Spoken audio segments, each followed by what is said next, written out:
যশোরে পিকেএসএফ এর সহায়তায় এবং রেইজ প্রকল্পের আওতায় একটি দিনব্যাপী চাকরি মেলা অনুষ্ঠিত হয়েছে। যশোর টিটিসি প্রাঙ্গণে আয়োজিত এই মেলার উদ্বোধন করেন অতিরিক্ত জেলা প্রশাসক খান মাসুম বিল্লাহ। মেলায় ৩৫০ জন চাকরি প্রত্যাশী অংশ নেন এবং ১৫টি প্রতিষ্ঠানের প্রতিনিধিদের সঙ্গে সরাসরি সাক্ষাৎকারের সুযোগ পান। এর মধ্যে ১৮৮ জনকে তাৎক্ষণিকভাবে চাকরির জন্য চূড়ান্ত করা হয়।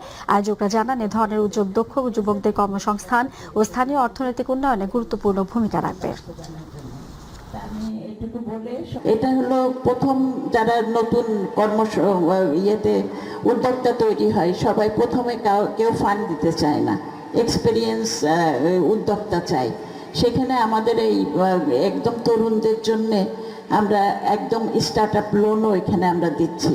নিজেকে দক্ষ করে গড়ে তোলবার সুযোগ রয়েছে, সেটাকে কাজে লাগাতে হবে। ভাগ্যের দোষারোপ না করে, সিস্টেমের দোষ না দিয়ে আমি নিজেকে আবিষ্কার করতে শিখি, তাহলে জীবন আমার জন্য সহজতর হবে। যে সমস্ত লোকরা একেবারে চাকরি পাওয়ার জন্য কোনো শিক্ষা গ্রহণ করেনি, তারা যে কোনো একটা পেশা সে গ্রহণ করতে পারে, এমনকি তার পিতার পেশাতেও সে যুক্ত হতে পারে সহজেই, শিক্ষা যদি না থাকে। কিন্তু যদি আমাদের উচ্চশিক্ষা থাকে, তাহলে সেই ব্যক্তিটি বা সেই চাকরি প্রার্থী তাকে বিভিন্ন দ্বারে দ্বারে ঘুরতে হয়। এই দ্বারে দ্বারে ঘুরে তার জীবনের একটি সময়কে ক্ষয় করে একটি চাকরি তাকে পেতে হয়।